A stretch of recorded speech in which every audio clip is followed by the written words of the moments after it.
تبارك الذي بيده الملك وهو على كل شيء قدير الذي خلق الموت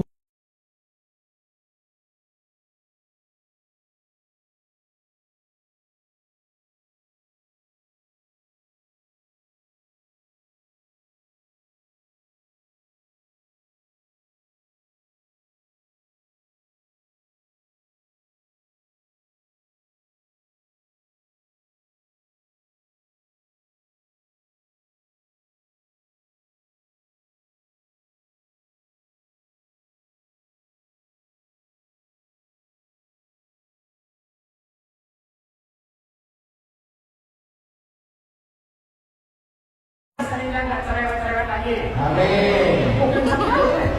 Oh dendam. Teman-teman semuanya, sepanjang kami ngadain event KKN, selalu ada alasan untuk bertahan. Bandung ini adalah kota yang paling terbaik. Tepuk tangan untuk Bandung. Luar biasa.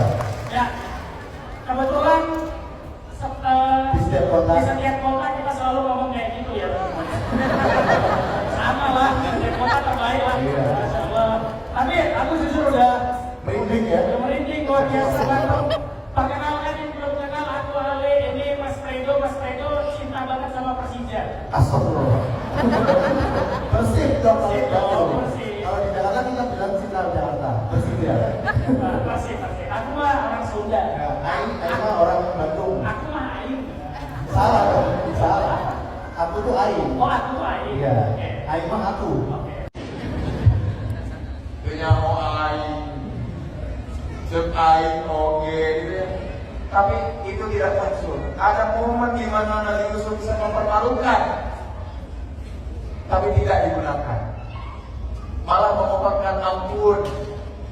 Wah, luar biasa. Maka selalu ada alasan untuk bertahan, terutama bertahan pada kebaikan. Maka anak teteh, aku juga berprofesi sebagai dosen ya, ngajar. Dan anak teteh kalau pernah kuliah atau pernah sekolah lah, ketika pernah sekolah, maka guru pasti suka ngasih tugas. Apakah ketika guru ngasih tugas berniat untuk membuli kita, menyengsarakan kita? Enggak kan? Guru itu ngasih tugas karena saya. Kalau kita kerjain tugasnya atau PR-nya, maka kemampuan kita akan bertambah. Guru ngasih PR matematika, kita pulang ke rumah, kita kerjain PR matematikanya, maka kemampuan kita akan bertambah. Adalah kisah yang paling berliku-liku. Kisah terbaik adalah kisah tentang hidup yang paling terombang-ambing. Jadi kalau Anda sedang menjalani hidup yang berliku-liku dan terombang-ambing, Anda sedang meniti kisah yang paling indah, insya Allah. Kalau tidak begitu, belum laki-laki mas. Kalau profesinya begitu-begitu saja, belum laki-laki. Laki-laki itu yang bisa mengubah, bukan label jadi sekjen PBB. Hidup akan menjadi kisah terindah kalau dia berliku-liku dan penuh dengan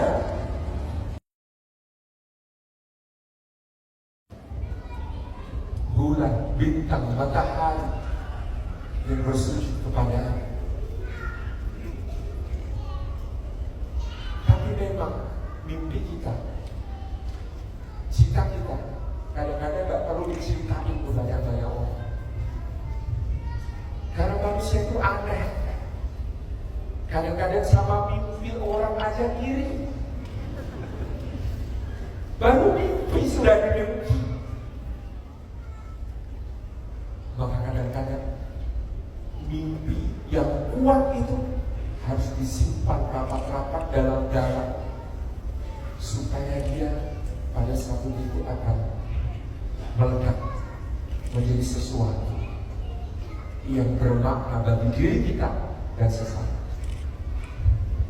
Maka dalam sejarah Indonesia juga begitu, banyak orang yang mimpinya itu disembunyikan betul-betul. Bapak mau jawab ya, kalau mas kerja jam 2 ini aja dulu dijalani. Padahal cita-citanya, mimpinya sangat tinggi dan itu terbukti sukses.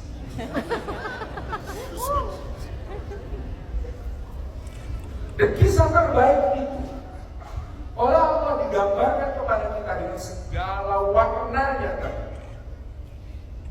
yang membuat kita sadar setiap nikmat adalah ujian dan setiap ujian mengantar pada kenikmatan. Dan tidak ada orang yang dianugerahi nikmat kecuali Allah juga anugerahkan untuk dia orang yang pengen dan hidup manusia. Jadilah orang yang tidak menerima nikmat. Dan itu mustahil. Maka dialami Yusuf alaihissalam. Ini kalau pinjam istilahnya Kamsen jadi senang banget. Pertama, sibling rivalry. Yang kedua, murder attempt, percobaan pembunuhan. Dan titik di mana dia memilih untuk bertahan itu luar biasa. Karena di situ sebagai seorang anak kecil dibuang ke dalam sumur yang gelap, sempit. Itu kalau nggak kuat dan memilih menyerah, klaustrofobia sepanjang hidup, aulofobia sepanjang hidup, traumanya terhadap ruang gelap, traumanya terhadap ruang sempit. Tapi dia memilih untuk bertahan. Bahkan ketika ada orang mengulurkan timba, menaikkannya, kan harusnya kita berharap ya kalau ada orang-orang ini, iya ada anak kecil, ya Bushra antar pulang, bapaknya mana ya, ayo kita antar pulang. Enggak. Yang dialami Yusuf berikutnya justru adalah human trafficking.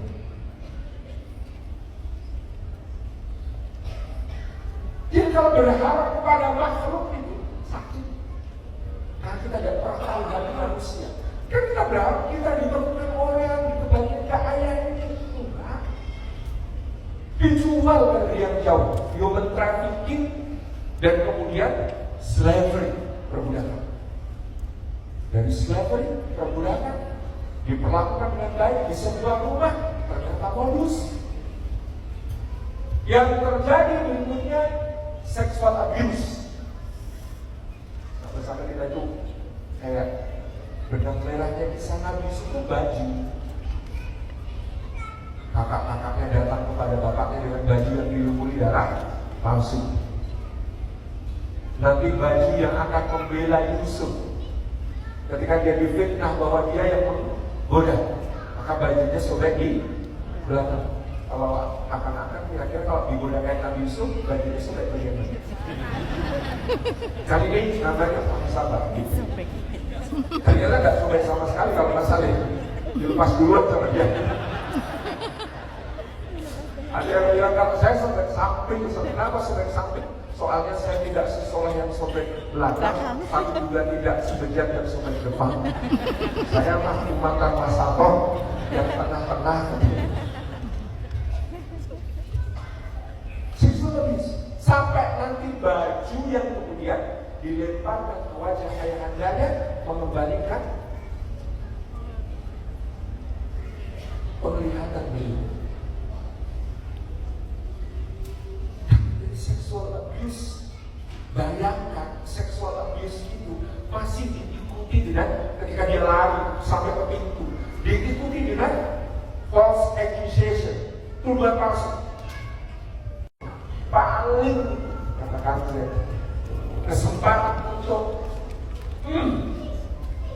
memenuhi hatinya dengan kepuasan setelah melihat saudara-saudaranya sekarang merunduk-runduk di hadapannya. Bahkan untuk melukai hati mereka sedikit saja dia tidak tega. Diminta cerita tentang segala perjalanan hidupnya, dia memulai cerita dari mana?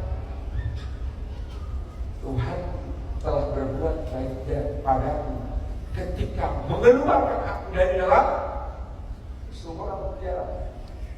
Harusnya kan cerita dimulai dari dalam sumur, tapi Yusuf bercerita Tuhan telah berbuat baik kepadaku ketika mengeluarkan aku dari dalam penjara.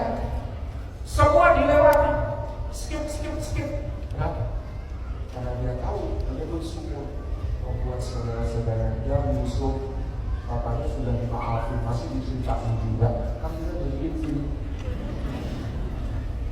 Dan itulah kesimpulannya seperti tadi yang dibilang oleh Ustaz Muhammad Rasyadi, kalau penjara adalah jalan Yusuf menuju istana, mungkin menjadi WNI adalah jalan kita menuju surga. Itu kayaknya perlu diulang ya. Nggak usah. Setuju diulang? Ini soalnya berpotensi FYP Ustaz. Izin Ustaz boleh diulangin quotes terakhir Ustaz. Teman-teman ngapain HP ya? Ya. Cowok-cowok nih pada dendam ya. Silakan Ustaz. Biasanya pengalaman di Jogja kalau diulang tuh jelek. Tidak sebagus pas ekspresi Spontan. waktu awal. Tapi harus diulang. Dari bagian mana ulang? Kalau penjara ya, NDP ya, masukin ke TikTok dan snack video sama Edi Pro.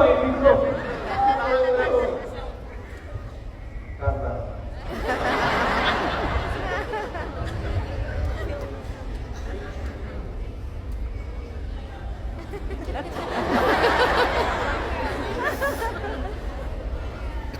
dari pembuka dan penutup ya, saya ambil pembuka dan penutup. Kisah terbaik Al-Quran adalah kisah yang berliku-liku. Cerita terindah adalah cerita yang mengombang-ambingkan hidup kita dengan nikmat dan usia. Maka kalau penjara adalah jalan Yusuf menuju istana, boleh jadi menjadi WNI adalah jalan kita menuju surga. Tapi Memang benar. lebih bagus yang pertama tadi ya. Mau percobaan ketiga Ustaz? Astagfirullahaladzim. Ya, oke. Baik Mas Ali.